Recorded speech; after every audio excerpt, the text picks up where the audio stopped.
Okay, hello and welcome to another video. In this episode, I'm going to discuss how to structure your workouts adding in variety. We've got a good question here by AirFords1503. Before we get into any of that, I want to take a moment to check out this set that I did here, where I'm taking the 115-pound dumbbell for a ride of 12 clean reps. I haven't used this heavy of a weight in probably a couple months. Cheers to that. And if you're familiar with the channel, you'll know that I like to use a fast explosive tempo when I'm trying to progress the weight for my progressive overload structured sets. And the tempo here in that set I think is right exactly how it should look, where there's still control.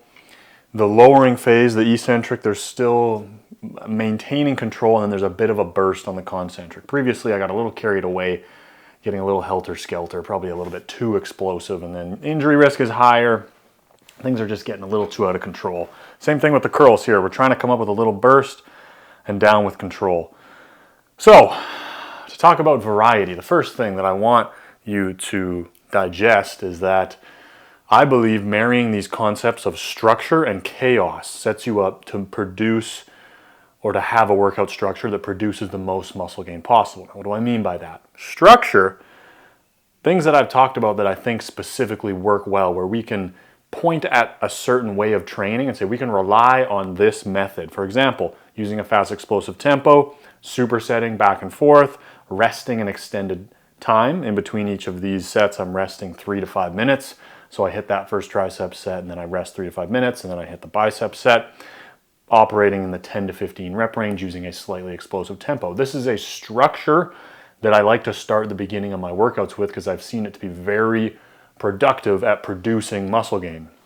However, the downside, and now we talk about chaos, is that if all you do is follow a structure and you've got your mind set that this is how you train properly, and you're prescribing to a certain methodology, whether it's my methodology or somebody else's or something you've came up with yourself, you leave yourself susceptible to fall into plateaus, because inevitably what I've found over time, doing the same thing over and over, even if it's the best thing you could do, even if it's the most optimal thing you could do, your body adapts to that stimulus.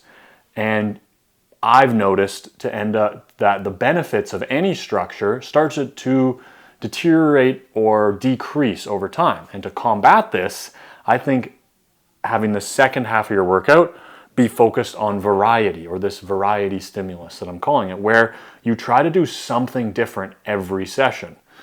And now what AirFords1503 is talking about, trying to get more of a grasp on what exactly that variety should look like. And as this workout progresses, you're going to see I did 3 rounds with this structure, 10 to 15 rep range, training to failure using a fast explosive tempo, resting 3 to 5 minutes in between rounds. So allowing the muscle to recover fully, and I'm tracking and progressing the weight. I gave you the poundage and the number of reps in the beginning for that first tricep set because I'm paying attention. You should write it down, you should track it, you should keep account of what your numbers are, so that each time you go in there you try to do an additional rep.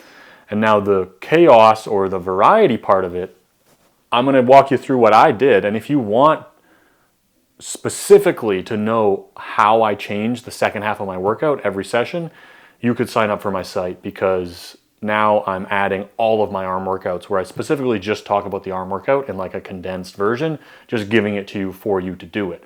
But I'm going to encourage you to create the variety yourself if you want to. And if you don't want to do that, then subscribing to my site makes a lot of sense. I'll just do it for you. But you could 100% do this on your own. There isn't necessarily rules, which is what I think people are having a tough time grasping, or potentially yourself, AirFords1503, is that what I've seen is as long as you train with really high intensity and you always go do the workout, just doing anything different is going to be good. So, an example here to make it a little bit more concrete instead of just vague theoretical rambling, which I tend to fall into, my apologies. Now, after those 3 rounds of the progressive overload structured portion of the workout, where I focused on moving heavy weight for more reps, I move on to something else where I don't really care necessarily about the reps and weight. And what I'm doing here is we've got rope cable extensions, and I'm doing a super slow eccentric. 1, 2, 3, 4, 5, boom, and up. And then the concentric is like faster, maybe 1 second or less. And I'm really trying to accentuate that stretch at the bottom. I'm scooping my elbows in and I'm letting that rope pull me all the way back. I'm almost doing like a 1 second pause at the bottom. That rep count or that time count slows right down. And same thing, the rep range is like 10 to 15, and then I'm going to rest, or I'm going to do a drop set here afterwards. I'm going to rest like 30 seconds or so, you'll see. And then I'm going to use a fast explosive tempo for a higher rep range, 15 to 25, I think. And the point is that there's no right or wrong, and you just want to look at all your different training parameters. So you have the number of sets that you can adjust, you have the rep range you can adjust, you have the rest time you can adjust, you have the tempo, you have the different exercises, and so on. So every second half of the workout, the way I'm not going to give you a specific recommendation of it should be exactly like this. So Air Forwards, I'm not going to necessarily tell you how many weeks should I change my exercises. Should I not change at all and add variety via intensity technique? Should I treat it like a compound and accessories to at that targeted weak point? What I'm recommending is you follow the structure in the beginning of the session, and then the second half you try to do something different all the time. Different exercises, different tempos, different rep ranges.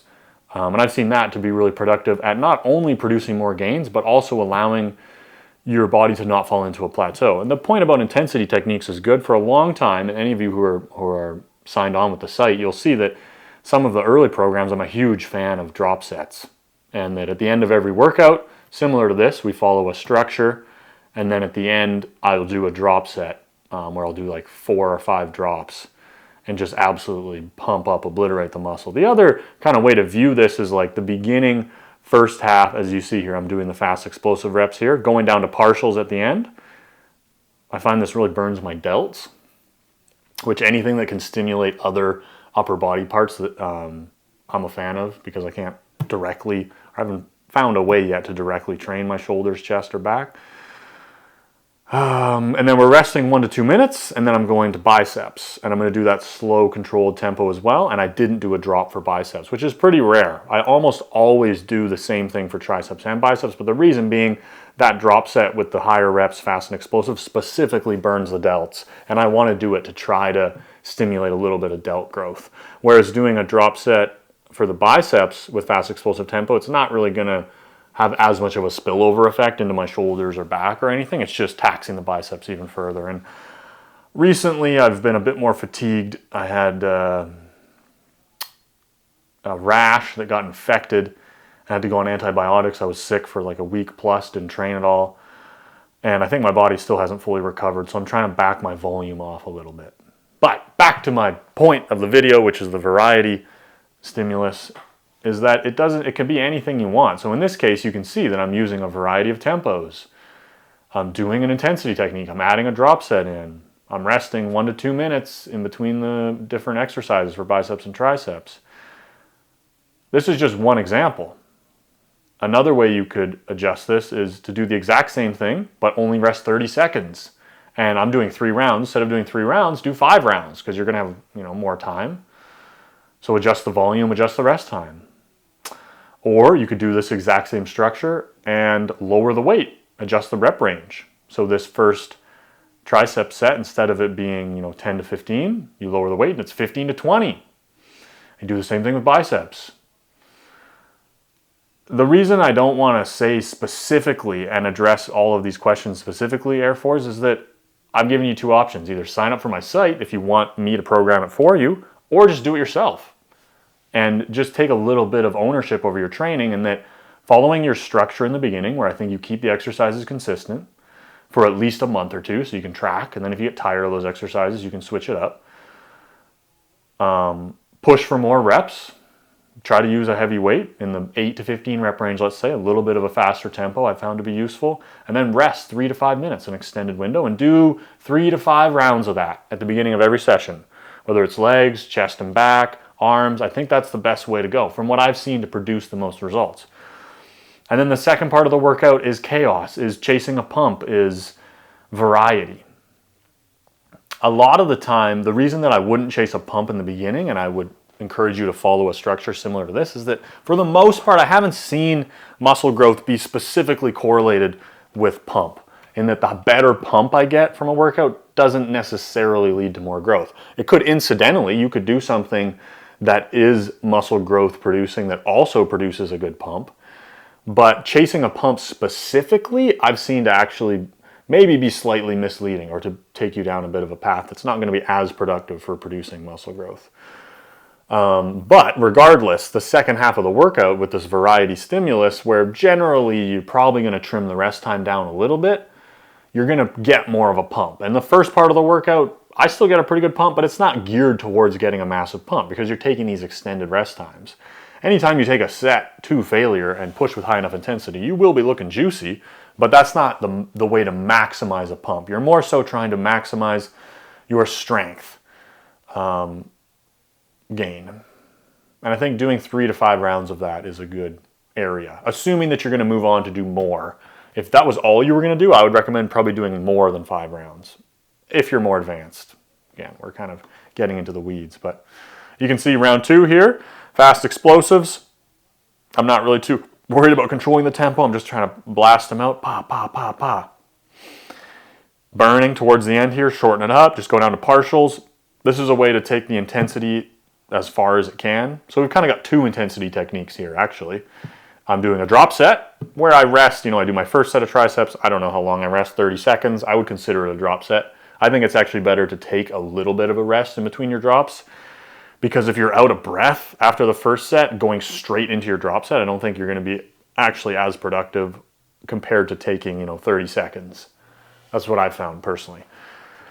But then adding the partials into that second set as well, you've kind of got 2 different intensity techniques there. So I think at the very least, you should change up the second part of your workout over time. So doing a certain intensity technique and keeping that consistent for a week or 2 weeks could be effective. But doing the same exact first half of the workout and intensity technique at the end, where you're more focused on pumping up in the beginning, it's more of a structure geared towards gaining strength. At the end, it's more of a structure geared towards pumping the muscle, burning out the muscle. I did that for a long period of time where I would do the first half of the workout the same as I'm doing here, and then the second half I would almost always do a drop set with like 5 drops where I take like 30 seconds in between. And that was really effective, but again, I fell into a plateau over time only doing that. But I do think the combination of those 2 things as well is really good, where you're focused on strength and then you're focused on pump. In this case, you're focused on structure and then you're focused on chaos. And I would say strength and structure kind of align, and then pump and chaos kind of align. But the thing that kind of tripped me up is that I kept my pump section, the second half of the workout, without chaos, so not enough variety. So I think if you like a certain style of pump it up variety at the end, you can stick with it for a couple weeks. I wouldn't do more than 2 weeks without changing it up. And then you should switch to something else. And ultimately, I would challenge you to just take it upon yourself to be like, what could I do differently? Given that you show up to every session and you push really hard, it's not going to hurt you. And part of the tendency is when you do something that does work well, your brain wants to stick with it. And I've done this a lot of times. And that's why I came to this conclusion, this sort of like mad genius, you could call it. Not that I'm a genius, but it's like the best program is no program, at least for the second half of the workout. In that I just noticed over time, the thing that was actually the most constructive was just doing something different to bust out of the plateau of doing the exact same thing over time. And what lures you into that is that if you do something that is effective, you're going to notice a lot of progress or gains right away. And you're going to go, I found it, I found the program. But then you're going to stick with it too long, where you kind of catch that momentum of additional muscle growth, and then your body adapts to it, and then it plateaus, but in your mind, you're still thinking this is how it works. So you do it for another month, 2 months, 3 months, 4 months, 5 months, or a year longer than you should. And I think thinking about your progress in stages is also effective in that this worked well at this stage of my journey to produce growth. But then once my body adapted to that, I needed to change something to up the ante. I needed to add some variety. I needed to change the stimulus somehow. And then my body adapted to that. Now I'm up here. So now I need to change something again. And the tendency is to just get stuck in these areas. So my advice is don't get stuck. Have a great day.